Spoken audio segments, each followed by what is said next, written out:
नमस्कार, मैं हूं भास्कर और आप देख रहे हैं मेरा YouTube चैनल। मेरे चैनल पर आप सभी मित्रों का एक बार फिर से भव्य स्वागत है। मित्रों, मैं आज अपने चैनल पर एक नया टॉपिक लेकर आपके सामने हाजिर हुआ हूं, जो टॉपिक हमारे पड़ोसी देश नेपाल से निकलकर मेरे सामने आया है। जी हां, आप सही सुन रहे हैं। दरअसल पिछले दिनों नेपाल में एक बड़ा ही हिंसक और उग्र आंदोलन हुआ, जिसकी वजह से वहां तख्ता पलट तक हो चुकी है। लेकिन मेरा विषय नेपाल का तख्ता पलट नहीं, बल्कि उस आंदोलन के पीछे का तत्कालिक कारण और उस आंदोलन में हिस्सा लेने वाले लोग हैं। और उस आंदोलन में जो तस्वीरें हमें देखने को मिली है, उन तस्वीरों पर जो स्लोगन्स लिखा गया है, वहीं से निकलकर ये टॉपिक आया है। जी हां, इस प्रोटेस्ट को नाम दिया गया जेन जी प्रोटेस्ट। आखिर ये जेन जी क्या है? भारत में करोड़ों लोग ऐसे होंगे जो जेन जी के बारे में नहीं जानते हैं। मुझे लगा कि मैं इस विषय पर कुछ आपके लिए बनाऊं, इसलिए मैं इस टॉपिक को चुना हूं। दरअसल क्या है जेन जी? जेन जी का मतलब क्या है? क्योंकि नेपाल का जो आंदोलन है और उसका जो तात्कालिक कारण है, वो मैं आपको पहले बताता हूं। हुआ यह है कि नेपाल की सरकार ने सोशल मीडिया साइट्स पर बैन लगा दिया। सोशल मीडिया साइट्स पर बैन लगाते ही नेपाल की युवाओं में आक्रोश फैल गया और आंदोलन की आग सुलगने लगी। हालात ये हो गया कि आग सुलगते सुलगते भयंकर रूप ले लिया और यहां तक कि सरकार को भी ध्वस्त कर दिया। लेकिन उस आंदोलन के पीछे की जो तात्कालिक कारण है, वो क्या था कि सोशल मीडिया साइट्स पर बैन। आइए इस विषय वस्तु पर जाने से पहले हम यहां पर एक कैटेगरी दिखा रहे हैं, क्योंकि इस दुनिया में वर्तमान समय में जो लोग हैं और उनकी जो आदतें हैं, उनकी जो सोच है, उस सोच के हिसाब से जनरेशन तय कर दिया गया है, कैटेगराइज्ड कर दिया गया है कि भारत में अब तक या दुनिया में अब तक इस तरह के कैटेगरी के लोग हुए हैं। जी हां, आइए पहले हम एक नजर इस पर डालते हैं। देखिए, दुनिया में जो लोग 1928 से 1945 तक पैदा लिए हैं, उन्हें एक साइलेंट जनरेशन कहा गया है। Silent generation. फिर उसके बाद 1946 से लेके 1964 तक जिनका जन्म हुआ है, उन्हें बूमर्स कहा गया। फिर 1965 से लेकर 1980 के बीच में जिनका जन्म हुआ है, उन्हें जनरेशन एक्स कहा गया है। और 1981 से 1996 तक जिनका जन्म हुआ है, उस दौर के लोगों को मिलेनियल्स कहा जाता है। फिर बारी आती है 1997 से 2012, यानी कि 1997 टू 2012। इस जनरेशन को ही जेन जी कहा गया है। फिर उसके बाद 2013 से लेके 2024 तक जिन लोगों ने जन्म लिया है, उस जनरेशन को जनरेशन अल्फा कहा गया है। और अब एक नया जनरेशन भी हमारे सामने आ गया है, जो 2025 में पैदा लिए हैं, 2025 में जिनका जन्म हुआ है और अभी कुछ दिनों तक वो इस जनरेशन का हिस्सा रहेंगे, वो है जनरेशन बीटा।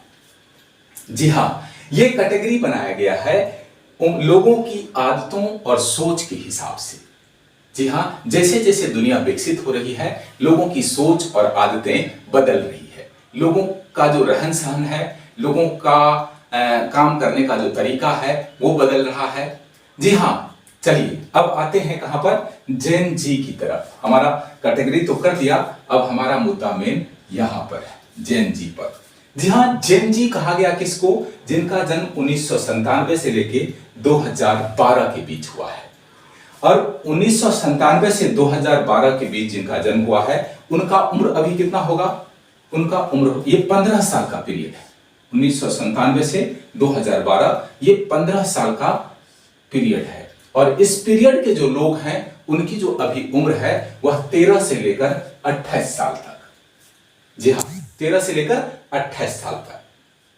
आखिर जेन जी है क्या? जेन जी कहते किसको है? दरअसल ये ऐसे युवा हैं जिन्होंने डिजिटल युग में अपना कदम रखा है, इंटरनेट और सोशल मीडिया के साथ बड़े हुए हैं। इन्हें डिजिटल नेटिव भी कहा जाता है, यानी कि इनका जो रहन सहन और लालन पालन हुआ है, वो डिजिटल दुनिया आने के बाद हुआ है। जी हाँ, फिर इन्हें ना टेक्नोलॉजी में ये काफी कुशल हो गए हैं, क्योंकि जिनकी पैदाइश ही टेक्नोलॉजी के बाद हुई हो, टेक्नोलॉजी आने के बाद हुई हो, तो निश्चित रूप से वो टेक्नोलॉजी में कुशल होंगे, इसलिए इन्हें तकनीक का किंग कहा जाता है, किंग ऑफ टेक्निक कहा जाता है। और इनका जो जुड़ाव है, इनका लगाव है, वो सोशल मीडिया साइट से बहुत ही ज्यादा है, बहुत ही ज्यादा है। और सोशल मीडिया साइट्स इनके जीवन का अहम हिस्सा है। इन्हें डिजिटल नेटिव इसलिए कहा जाता है क्योंकि इनका बचपन इंटरनेट और डिजिटल गैजेट्स के साथ बीता है। इनका जो बचपन है वो इंटरनेट और डिजिटल गैजेट्स के साथ बीता है। और इनकी जो सोच है, इनकी जो आदत है और इनके जो जीवन जीने की शैली है, जो सलीका है जीवन जीने का, वो पिछली पीढ़ियों से बिल्कुल अलग है। इससे पहले के लोग जिस तरह का जीवन जीते थे, ये उनसे थोड़ा अलग सोच रखते हैं। इनका जो जीवन जीने का तरीका है वो भी बिल्कुल अलग है। इनकी सोच अद्वितीय है और ये अपनी सोच से वर्तमान समाज और अर्थव्यवस्था में अपना महत्वपूर्ण स्थान रखते हैं। ये वर्तमान अर्थव्यवस्था और समाज में बहुत ही महत्वपूर्ण स्थान रखते हैं। इनका एक और नाम है, इनको जूमर्स भी कहा जाता है। यानी कि इससे पहले का जो जनरेशन है, जनरेशन मिलेनियल्स जिसको कहते हैं, वो है केबल टीवी, लैंडलाइन, स्टोव और तरह तरह की चीजें जिनको आप याद कर सकते हैं इस दौर का, जिस समय केबल टीवी और लैंडलाइन का जमाना था। ये तो मोबाइल युग के हैं, 4G 5G युग में आए हुए लोग हैं। तो इनकी जो सोच है, इनकी जो आदतें हैं वो बिल्कुल अलग है। इसलिए इस जनरेशन को जेन जी कहा जाता है। चलिए, आज जेन जी पर मैंने आपको थोड़ी बहुत चर्चा की है। आगे और भी कोई अगर इस तरह का टॉपिक भी आता है तो मैं उस पर जरूर आपके साथ हाजिर होऊंगा।